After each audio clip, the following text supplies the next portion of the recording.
Hai semua, selamat datang di channel Baca Saham. Pada video ini, kita akan bahas satu saham yang harganya turun 55% di tahun 2022. PBV-nya hanya 0,6 kali saja. Pertanyaannya, apakah saham ini sedang diskon besar? Kita akan membahas saham dengan kode WOOD. Nah, tapi seperti biasa, selalu ingat bahwa pembahasan di video ini bukan rekomendasi dan hanya edukasi. Ingat, kerugian kamu tanggung sendiri. Oke, untuk pembahasan pertama, mari kita lihat probabilitas kenaikan harga setiap bulannya. Dari data ini, teman-teman bisa melihat, sejak tahun 2017 sampai tahun 2022, ini merupakan probabilitas kenaikan setiap bulan saham WOOD. Kita bisa melihat bahwa di bulan Mei, saham WOOD ini memiliki probabilitas kenaikan paling besar sebanyak 80%. Sedangkan probabilitas kenaikan paling kecil ada di bulan September, di mana 0%. Artinya, saham ini cenderung tidak pernah mengalami peningkatan di bulan September. Nah, bagaimana untuk bulan Desember itu sendiri? Nah, jika kita lihat di sini, probabilitas kenaikannya adalah 50%. Artinya, dari beberapa tahun yang ada ini, saham ini cenderung mengalami peningkatan setengah dari total tahun yang kita ambilkan sebagai sampel. Oke, berikutnya mari kita lihat dari sisi historical PBV-nya.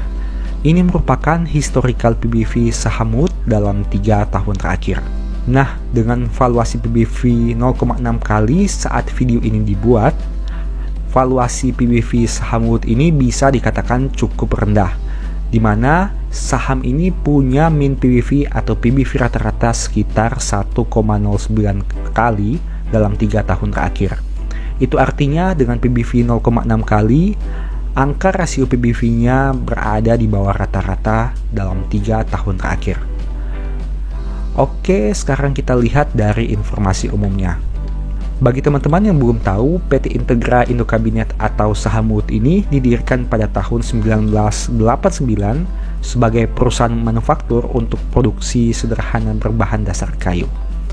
Nah, teman-teman bisa melihat secara umum untuk informasi perusahaan pada tampilan berikut ini. Kemudian mari kita bahas saja untuk komposisi pemegang sahamnya. Untuk mayoritas saham perusahaan sebanyak 71% masih dipegang oleh pemegang mayoritasnya dan hanya 27% saja saham yang beredar di masyarakat. Kita bisa lihat juga bahwa direksi dan komisaris perusahaan memiliki kepemilikan saham perusahaan yang mereka pimpin, dan itu artinya menjadi poin plus dalam penilaian kita. Nah, perusahaan ini listing sejak tahun 2017, dan teman-teman sudah lihat tadi untuk probabilitas kenaikan harganya setiap bulan. Oke, sekarang kita lihat dari laporan keuangan terbaru saham WOOD. Saya mengambil data untuk laporan keuangan Q3 pada tanggal 30 September tahun 2022. Di sini kita bisa melihat bahwa total aset perusahaan naik menjadi 7,1 triliun di tahun 2022 ini. Nah, untuk mayoritas asetnya sendiri berada dalam bentuk persediaan sebanyak 2,8 triliun dan aset tetap sebanyak 2,2 triliun. Hal ini cukup wajar karena perusahaan ini bergerak di bidang manufaktur, sehingga tentunya mereka butuh persediaan dan aset tetap dengan jumlah yang besar. Oke, selanjutnya mari kita lihat dari sisi liabilitasnya. Perusahaan punya liabilitas sebanyak 3,3 triliun dan angka ini mengalami peningkatan dibanding tahun sebelumnya. Kita bisa lihat bahwa mayoritas hutang perusahaan berada pada hutang bank dan lembaga keuangan bukan bank sebanyak 1,4 triliun rupiah.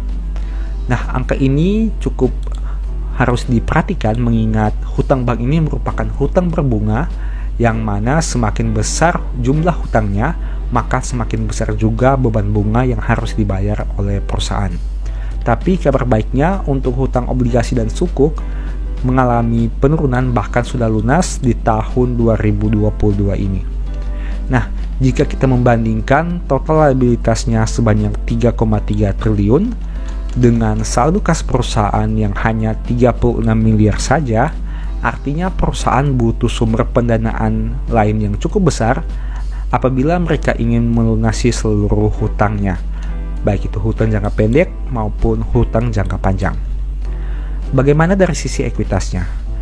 Perusahaan ini punya ekuitas sebanyak 3,8 triliun, di mana mayoritasnya berada pada saldo laba yang belum ditentukan penggunaannya, sebanyak 1,6 triliun. Angka ini juga mengalami peningkatan dibanding tahun sebelumnya dan hal itu bisa dikatakan baik. Oke, selanjutnya mari kita lihat dari sisi laba ruginya. Perusahaan mencetak penjualan sebanyak 3,8 triliun yang mengalami peningkatan dibanding tahun sebelumnya. Begitu juga dengan beban pokok penjualannya yang mengalami peningkatan. Di sini kita bisa melihat bahwa saham Boot ini berhasil mencetak kenaikan laba bruto pada tahun 2022. Artinya, kenaikan penjualannya jauh lebih tinggi dibanding kenaikan beban pokok penjualan, dan hal itu bisa dikatakan baik. Bagaimana untuk komponen laba rugi yang lain? Kita lihat di sini beban penjualannya mengalami peningkatan yang cukup signifikan dari 394 miliar menjadi 694 miliar. Naik sekitar 300 miliar di tahun 2022. Angka yang sangat signifikan. Nah, untuk komponen lainnya sepertinya cenderung normal. Oke, untuk komponen laba rugi pelepasan aset tetap dan selisih kurs mengalami fluktuasi yang cukup signifikan dibanding tahun 2021. Nah, kita lihat di sini untuk laba rugi perusahaan sendiri mengalami penurunan jika kita bandingkan dengan tahun 2021. Labanya turun sekitar 53 miliar dibanding tahun sebelumnya. Padahal jika kita lihat di sini perusahaan berhasil mencetak kenaikan selisih kurs sebanyak 30 miliar. Artinya laba perusahaan bisa turun lebih besar lagi apabila mereka tidak mampu mencetak keuntungan selisih kurs di tahun 2022 ini. Nah, setelah kita melihat komposisi laba rugi perusahaan, sekarang mari kita lihat valuasi dan rasio keuangannya. Saham Boot ini memiliki PER dan PBV yang masih rendah. Dengan angka PBV 0,6 kali, artinya harga saham Rp376 ini masih dijual lebih rendah dibanding modal per lembar saham sebanyak Rp600. Saham ini juga membagi dividen dengan yield yang tidak terlalu besar, yaitu 1,7%, dan hal itu bisa dikatakan cukup baik. Oke, untuk rasio keuangannya sendiri, ROE-nya 10% dengan NPM 7,7%, angka yang tidak terlalu tinggi tapi juga tidak terlalu rendah. Selain itu, mereka juga memiliki debt to equity ratio sebanyak 85%. Angka ini memang masih bisa dikatakan wajar, di mana berarti total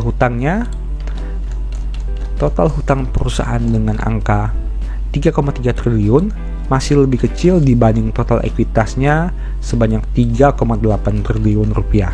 Tapi teman-teman harus ingat, seperti yang saya sampaikan tadi, jumlah liabilitas sebanyak 3,3 triliun ini tidak sebanding dengan saldo kas perusahaan yang hanya berjumlah 36 miliar saja. Oke, sedemikian pembahasan saham Boot. Menurut teman-teman bagaimana? Apakah penurunan harga sahamnya sebanyak 55% di tahun 2022 ini merupakan suatu kesempatan? Apakah sahamnya sedang diskon besar dengan angka PBV 0,6 kali? Nah, semoga dengan pembahasan di video ini teman-teman bisa mendapatkan informasi baru tentang saham Boot ini.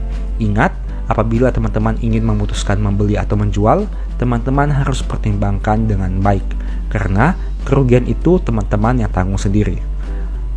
Video ini bukan rekomendasi dan hanya edukasi. Semoga dengan informasi yang disampaikan ada manfaat baru yang teman-teman peroleh. Oke, sekian dari saya. Thank you.